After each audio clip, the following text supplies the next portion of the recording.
So this month was officially my 5-year anniversary for my business. And I thought, what a fun way to celebrate. What a fun way. How much fun would it be for me to write out all of the lessons that I've learned from the past 5 years because I am such a nerd and that's what I do. I'm like, how did I grow? What did I learn? And I want to share some of the lessons with you. So that's what this video is all about.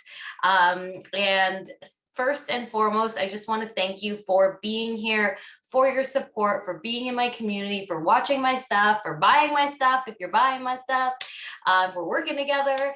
Really just thank you so very much for being here. I really appreciate you. I can't believe that it has been 5 years since I started this business and how much it has changed over the years and how much I've changed over the years. And I feel like I'm just so grateful to be living in a life where I get to do what I love to do and work with people who I love to work with. So thank you for being here. Thank you for supporting me. And let's talk about the 5 lessons. Okay, so the first lesson that I want to share with you is, in the absence of clarity, take action. But also, if you find yourself taking too much action, step back to get some clarity. So 2 things happening here. So when I first started my business, I did not know what I wanted it to look like, what I wanted to do. And so my issue was that I was stuck. I wasn't making any progress because I was frozen and like, what do I do next? I don't even know what I want my business to look like, who my ideal client is, all those types of things. And so in order to get clear on what I wanted, I had to take action. I had to take on work that I wasn't sure whether I was going to like or not, and learn new things. To say, like, at one point, I actually, like, to give you an idea of all the iterations of my business, at one point I thought, I know what I'm going to do. I'm going to be a tax accountant that works with families of deceased people, because I felt like that was a great way to make an impact and use my, how do I say, like, my style, my approach, my warmth for something that is a situation that can be really difficult for people. So I actually went down that path at one point. At one point, I was going to start a tax practice only. Well, I did have a tax practice, but I was going to just like go hard on the tax side of things. Maybe I was going to be a cross-border accountant. Like, these are all the things that I went through over these past few years. And I had to take on different types of roles in order to understand what I liked, what I didn't like, and where I wanted to make the impact. So if you don't know what you want your business to look like and you're just starting out, then take action. That's what I recommend. And then the other side of it, though, is sometimes when we get caught up in taking a lot of action, because that's what I did, it can lead to all of a sudden you have a schedule full of stuff that you're like, what's that? That's got to get out of here. What's that? And you kind of get into the habit of saying yes and doing things, and maybe doing things that served you at an earlier stage in your business, but maybe don't serve you now. And so in that situation, it's important to take less action in order to get clarity. Take time to reflect on where you're spending your time and what you want and what your vision is for the business, so you can start to change all of the actions that you're taking on a regular basis. So if you're taking too much action, it probably means you need to reflect a little bit.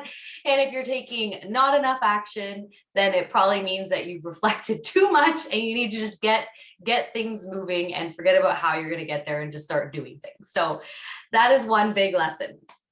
The second one is that boundaries are so freaking necessary.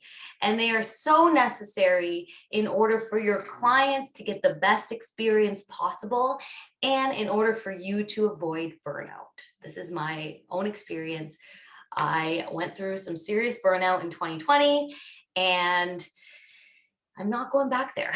So in order to not go back there, I have to be really serious with my own boundaries with myself and what I spend my time doing, outside of working hours, during working hours, what those working hours look like, and boundaries with my clients, what I will provide, what I won't provide. It's so important. I know everybody, it's like everybody's talking about boundaries, but like really enforcing boundaries is really important because your clients will know how to work with you and how to get the best experience with you and how to know if you're the right person for them, the right, or providing the right product or service for them. When I was not clear about my boundaries, it made things more difficult for my clients and for me. So boundaries just like make the world go round, make everybody happy because everybody knows where they stand and are going in with clear expectations. And what I found when I implemented boundaries, consciously implemented boundaries in my business, was that my clients were all getting like better results than I've ever seen. And I was like happier than I've ever been. And I'm showing up with like the best energy possible for my clients. So it really is the best for everybody involved when you have clear boundaries. And they're hard to set. Like some boundaries are very difficult to set and stand by, but you can do it. It's hard, but you can do it. And there is a reward on the other side. So the other lesson I wanted to share with you is sometimes we have to follow our budget, and sometimes we need to take financial leaps and maybe, you know, gamble on ourselves a little bit. And it's important to do it in a calculated way. So I'm not saying throw out the budget completely and like don't even look at your numbers. If you want to invest in something, you throw the money at it, you invest, and you trust that things are going to work out. No, what I'm saying is within us being responsible with our numbers and knowing how our business is performing financially, we can then look and at different financial risks or investments with that lens, and then make a decision on what our calculated risk is. How much are we actually risking? How, you know, like are we going to be in a tough situation if this doesn't pan out? Those types of things. I'm not suggesting going in blindly. So you know me, I'm all about knowing your numbers, knowing where you're at, having awareness, but the leaps are necessary. At least they've been necessary for me in my business. These are my lessons. You're welcome to disagree with any of them and all of them. But I found that was something that I struggled with a lot because I'm a CPA. And so I'm more realistic, and I like to use past performance to predict future performance. And I'm very like, scrutinize the numbers. And so I had to really train myself to be like, yes, these are your numbers. And now we're going to take a calculated risk. Some people are the opposite. Some people are like, I'm good with taking all the risks, but like, I don't actually know what's going on with my numbers. And if that's you, don't worry, I got you. Join Bookkeeping Bootcamp, and we will make sure you have the awareness to support your decision making, and so that you have a system to support you. Information on that is at the link in my bio, but that's not what this is about right now. But if you do want financial awareness, if you want to know how to take calculated financial risks, then setting up a solid foundation for your business, solid financial foundation for your business is key. And that's exactly what I do with my clients in Bookkeeping Bootcamp. Next lesson. Not every opportunity is an opportunity. And when honestly, when people say things like, you're leaving money on the table, I just want to like punch them out, because not every opportunity is an opportunity. And when you have a vision for your business, it doesn't matter if some opportunity comes your way that the average person would think is like the most amazing thing possible. If it doesn't align with the vision of your business and what you're creating and what your priorities are, it's not an opportunity. Okay. So here's an example. I had a ton of people coming to me to help them with tax filing. I booked up my tax practice, quick time, and I want to say like the phone was ringing off the hook, but the phone was not ringing because we send emails now. But I actually had to let go of all of my tax clients in order to create space for the business I have now, educating business owners on their finances. And I fought myself long and hard about this, because the practical side of me and a lot of people that I know and respect were telling me, if you are like magnetizing all of this tax work, people want you to do their tax filing, then why don't you hire someone and create a tax practice? The business is already coming your way. So just get someone to help and you can do that. And that was a big opportunity for me. That was to actually, I had a book of business. So I could have just continued to develop that book of business, hire someone to take that on. And people told me, you're leaving money on the table if you let go of those clients. But the truth is that tax filing was not in line with the greater vision of my business. And I'm very passionate about educating business owners. That is what I am super passionate about. And so creating a tax practice has nothing to do with that. So anyways, the opportunity of clients coming to me for tax filing is not an opportunity. Not everything's an opportunity. Not every speaking gig is an opportunity. Like that's, you will be the judge, but don't let what other people say influence you, because you know what's actually helpful for you and your business and where you want to go. And the last lesson I wanted to share with you, I have so many, literally I have like this long list, and I'm like, I had a hard time picking. I just basically was like, okay, just pick 5 and move on with your life, because you can't be talking for hours on this. I'm like, how long has this been? Anyways, I'm not even gonna look at the time. So the last thing is that coaches, mentors, and community are essential. All of those things, super, super essential. I have not added up the amount of money I've invested in coaching and mentors since the start of my business, but I can tell you that without that, I would be on a very different path, and I would probably have taken a lot longer to get to where I am now. And I don't feel that I would be where I am now. So yes, I do the work.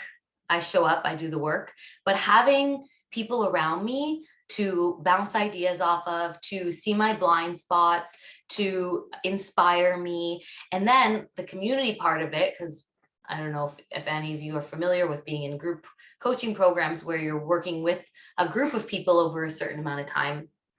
It's really helpful to stay in the energy of what we're doing, because as business owners, especially if you're a solo business owner, you're kind of just like on your own doing your thing, and the people that you hang out with are not necessarily, they won't necessarily have the same mindset or same goals as you. Like most of my friends are not business owners, they're not entrepreneurs. So I feel the community has been really important to me to keep me in the headspace that I want to be in, keep me in inspiration, keep me motivated, and also in the times where I feel like crap because something didn't go how I wanted it to go, to remind me of the bigger picture. So it's so important to have your community, your support, and coaches and mentors are so important.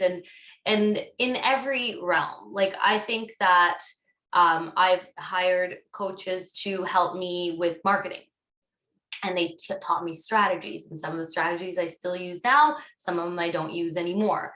But that was helpful for me to get the step 1, step 2, step 3 to understand how to do certain things. And then now that I've grown more, I can see, okay, which steps that I want to keep and which ones I don't. So, those types of coaches that are teaching you how to do something, like me, actually, I'm the best example here. Like me in Bookkeeping Bootcamp, I coach people on setting up their books. So I teach them, these are the 6 steps to do every month. We tweak it for their business, so what feels right to them. And then they might go off and decide to outsource parts of the bookkeeping and keep some of the bookkeeping. They decide once they know how to do things. So coaches that teach you steps on how to do things are really important. And then also coaches that support your growth, and mentors that support your growth and your mindset and your embodiment, and all those things are super important as well. You need both. You need both, but I do think that that mindset and embodiment and that type of stuff for me has been game changing, because it kind of changes who you are, so that when you show up and do the things, you're showing up as the business owner you want to be. So but yeah, bookkeeping bootcamp is great because you get community and you get me as a coach. So um, now those are my 5 lessons. I think that was it. I hope I didn't chat for too long here, but I just want to say thank you so very much again for being part of my journey. Thank you for watching. And also, actually, don't leave just yet. If you are an accountant or bookkeeper, or you know of an accountant or bookkeeper who's self-employed and maybe looking for a change, I'm going to be providing some mentorship for accountants and bookkeepers, people that are potentially interested in getting into the educational space like I am, because I love it and I have lots to share. So if that's you, reach out, send me a DM, let me know you want to chat, and we can chat, and feel free to send anybody my way. So thanks again and have a great day.